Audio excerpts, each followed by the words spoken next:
ईमान के खातिर अपनी जान कुर्बान करने वाली एक दिलेर खातून जिसने मूसा अलैहिस्सलाम की परवरिश की और बचपन में उन्हें फ़िरौन के जुल्म जबर से बचाया। लेकिन जब उस खातून ने अल्लाह पर ईमान लाया तो फ़िरौन ने उसके साथ क्या सलूक किया और ऐसा क्या हुआ कि इस खातून को दुनिया की अजीम तरीन औरत का लक़ब दिया गया।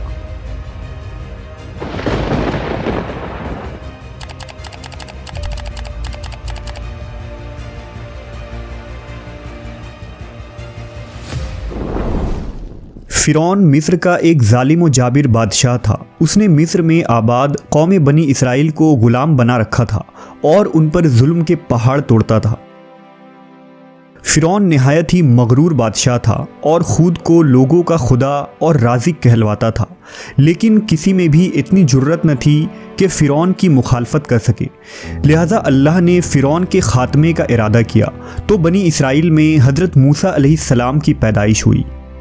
जब मूसा अलैहिस्सलाम की पैदाइश हुई तो उन दिनों फ़िरौन ने अपने सिपाहियों को ये हुक्म दे रखा था कि बनी इसराइल में जो लड़का भी पैदा हो उसे कत्ल कर दिया जाए। लिहाजा इस मुसीबत व आफत के दौर में मजबूरन मूसा अलैहिस्सलाम की वालिदा ने आपको एक संदूक में रखकर संदूक को मजबूती से बंद कर दिया और उसे दरियाए नील में डाल दिया। दरिया से निकलकर एक नहर फ़िरौन के महल के नीचे बहती थी। अल्लाह की कुदरत ये हुई कि ये संदूक दरियाए नील से बहते हुए उस नहर में चला गया। उस वक्त नहर के किनारे फ़िरौन की बीवी आसिया बिनते मुज़ाहिम बैठकर नहर का नज़ारा कर रही थी। आसिया एक खूबसूरत और नेक दिल खातून थी और वो किसी बीमारी से शदीद तकलीफ़ में थी। फ़िरौन ने इसका बहुत कुछ इलाज कराया था मगर वो नाकाम रहा।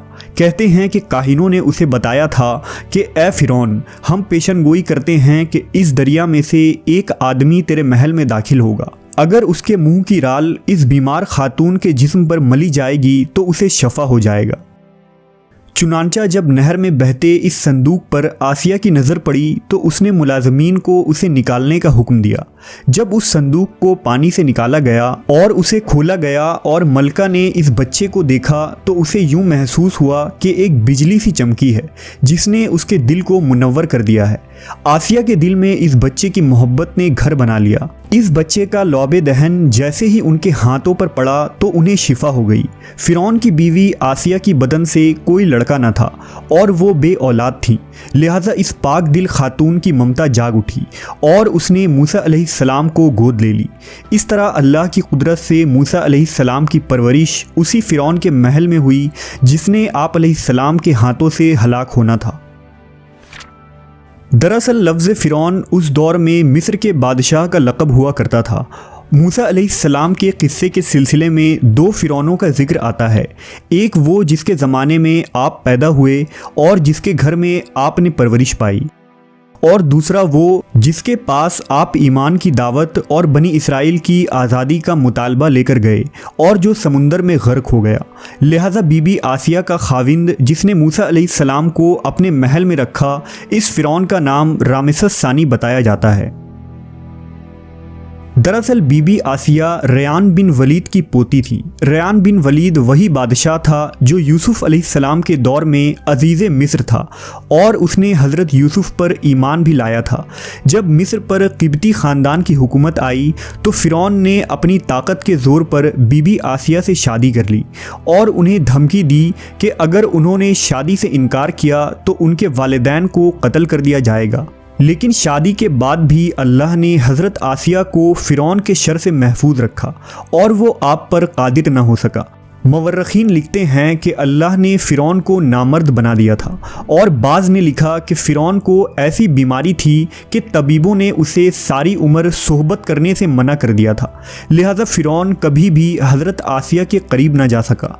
ये भी अल्लाह की एक हिकमत थी ताकि बीबी आसिया फ़िरौन के नापाक जिस्म से महफूज रह सके। बहरहाल हज़रत मूसा की परवरिश फ़िरौन के महल में किसी शाही फ़र्द या शहज़ादे के मानिंद हुई। हर तरह के आराम व आराइश आपके लिए दस्तयाब थे। लेकिन क़िब्तियों के दरमियान ज़िंदगी गुजारने के बावजूद मूसा अलैहिस्सलाम फ़ितरी तौर पर उनसे मुख्तलिफ़ किरदार के मालिक थे। हज़रत मूसा फ़िरौन के गुरूर व तकब्बुर और खुदाई के दावों को नापसंद किया करते थे और हमेशा तौहीद के मुताल्लिक वाज़ह बात किया करते, जो फ़िरौन और उसके दरबारियों को नागवार गुजरती थी। बहुत जल्द वो वक्त भी आ गया जब अल्लाह ने हज़रत मूसा अलैहिस्सलाम को नबूवत अता की और आप फ़िरौन के दरबार में इस्लाम की दावत लेकर तशरीफ़ लाए। उस वक्त फ़िरौन के मुतालबे पर जादूगरों और मूसा अलैहिस्सलाम के दरमियान सहर का मुकाबला हुआ, जिसमें हज़रत मूसा की असा हकीकी सांप में तब्दील हो गई और जादूगरों पर हक़ वाज़े हो गया कि ये अल्लाह के सच्चे रसूल हैं जिन्हें हमारी हिदायत के लिए भेजा गया है। जबकि फ़िरौन अपने अना और गुरूर पर कायम रहा और मूसा अलैहिस्सलाम के दावत का इनकार कर दिया। इसी दरबार में बीबी आसिया भी मौजूद थीं, लिहाजा आपने जब ये सनसनीखेज़ मंजर देखा तो आपके दिल में फ़ौरन हक़ का नूर चमक उठा और आप मूसा अलैहिस्सलाम पर ईमान ले आईं। बीबी आसिया फ़िरौन मिस्र की बीवी और मलका थी। आपके पास माल और दौलत की कसरत थी, लेकिन इसके बावजूद आप गुरूर और तकब्बुर का शिकार नहीं थी, बल्कि आपका दिल गरीबों की मोहब्बत से सरशार और उन पर शफ़क़त और मेहरबानी के जज्बे से मामूर था। आप दिल खोल कर उन पर सदका और खैरात किया करती। इसी वजह से आपको उम्मुल मसाकीन यानी मिस्कीनों की माँ भी कहा जाता है। चूँकि बीबी आसिया अपने शौहर रामेसस के मजालिम को भी खूब जानती थीं, इसलिए अपने ईमान का इजहार न किया। आप छुप छुपा कर एक अल्लाह की इबादत किया करती और अल्लाह से ये दुआ करती कि ए अल्लाह, मुझे फ़िरौन और उसके अमल से निजात दे, मैं उसके कुफरिया हरकतों से बेजार हूँ। हज़रत आसिया खुफिया तौर पर मूसा अलैहिस्सलाम के खुदा की इबादत करती और दुआ व इस्तिग़फ़ार में मशगूल रहती। यहाँ तक कि फ़िरौन को एक दिन आपके ईमान लाने की खबर हो गई। उसने एक रोज़ अपने दरबारियों से कहा, क्या तुम लोगों को मेरी बीवी की कुछ खबर है? तुम लोग उसके मुताल्लिक क्या जानते हो? सब ने बीबी आसिया की बड़ी तारीफ़ की और उनकी भलाइयाँ बयान की। फ़िरौन ने कहा, क्या तुम लोगों को नहीं मालूम वो मेरे सिवा दूसरे खुदा को मानती है? लिहाजा फ़िरौन ने हज़रत आसिया को दरबार में बुलाया और उनसे दरियाफ्त किया कि तू किसे अपना माबूद मानती है। हज़रत आसिया ने दिलेरी और जज्बा ईमानी से जवाब दिया कि मैं मूसा के रब पर ईमान रखती हूँ, जो मेरा, तेरा और हम सब का खुदा है।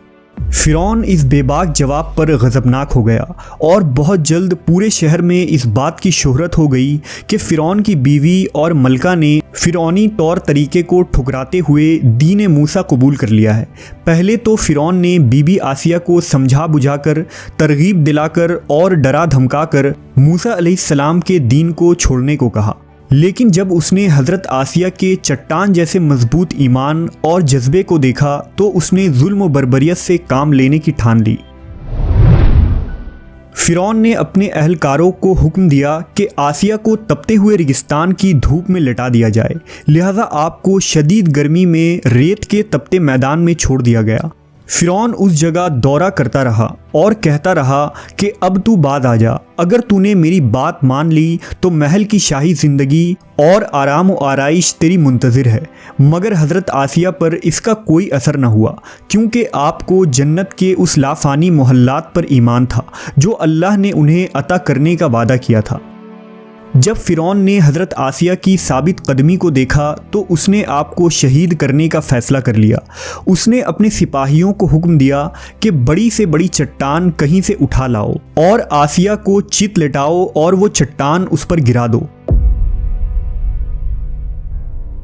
लिहाजा जब ये लोग पत्थर लाए और हज़रत आसिया को लिटाया गया तो आपने आसमान की तरफ निगाह उठाई तो परवरदिगार ने हिजाब हटा दिए और जन्नत को और वहाँ जो महल उनके लिए बनाया गया था उसे उन्होंने अपनी आँखों से देख लिया।